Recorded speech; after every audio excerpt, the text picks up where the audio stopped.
Hey guys, welcome back to my channel and I'm here with a new video for you guys. So in today's video, I'm going to be talking about an infrared sensor and a line sensor and their various usages. And so what is an infrared sensor? An infrared sensor is a sensor that sends out infrared rays and collects them. So for example, if my hand was the object, the infrared sensor would then send its waves to my hand, which would bounce back to the collector over here. And based on that, the infrared sensor will change its output from low to high or 0 to 5 volts. So my infrared sensor has 3 leads: a VCC or voltage, a ground, and an output port, which outputs 5 volts. This particular infrared sensor has an active low configuration, meaning as long as the object is not detected, the output lead will always be outputting 5 volts. And if an object is detected, it will change its output from high to low, or 5 to 0 volts. And so you might be wondering how my infrared sensor is able to communicate with my Raspberry Pi, because my Raspberry Pi can only handle 3.3 volts and this infrared sensor dishes out 5 volts. I do this by using my integrated circuit over here. This integrated circuit is a level shifting integrated circuit, meaning it is able to perform conversions from 5 volts to 3.3 volts and 3.3 volts to 5 volts. And I can change between these two conversion methods by just simply changing the amount of voltage I send to my OE pin. So for example, let's say I send 3.3 volts to my OE pin. This will change my conversion method to 5 volts to 3.3 volts. But let's say I send 5 volts to my OE pin. This will change the conversion method to 3.3 to 5 volts.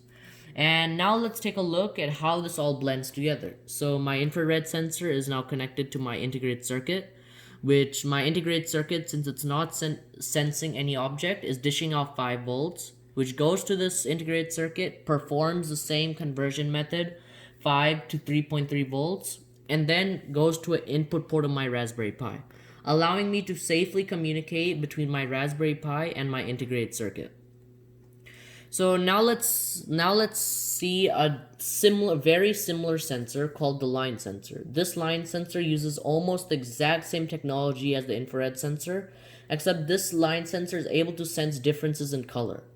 So let's say I were to put a white piece of plastic in front of my line sensor. My line sensor would sense it and would return 0 volts. And if I were to put a black piece of plastic over here, it would return 5 volts. Why does it do this? Because each color has a different amount of reflectivity. And white reflects almost everything, meaning my line sensor will return 0. And if black absorbs almost everything, meaning it will return 5 volts. But what about the colors in between? The colors in between are, let's say I were to put a blue.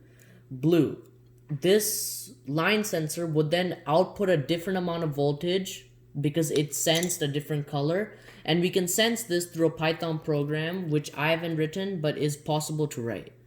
And so this is how a line sensor can sense a variety of colors by just simply changing the amount of voltage that is outputted.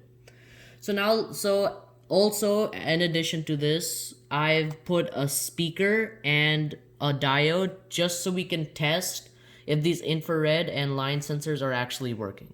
So now let's take a look at the monitor over here, and I'm gonna play my program right here.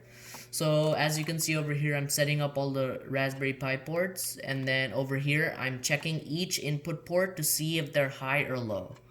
So now let's give it a shot. So let's say if I play it, so let's first test the infrared sensor. So I put my finger in front of the infrared sensor, and as you can see, the diode and the speaker turn on, indicating that an object has been detected. And let's say I put my hand in front of the line sensor. As you can see, the LED turns yellow. So one more thing about the infrared sensor, this infrared sensor can only detect objects that are directly in front of it or directly on top of it. Meaning if you wanted to have the best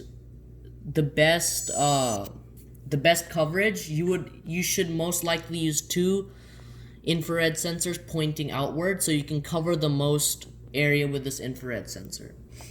So this is basically my infrared and line sensor thoughts, and thank you guys for watching, and this is my video about infrared and line sensors.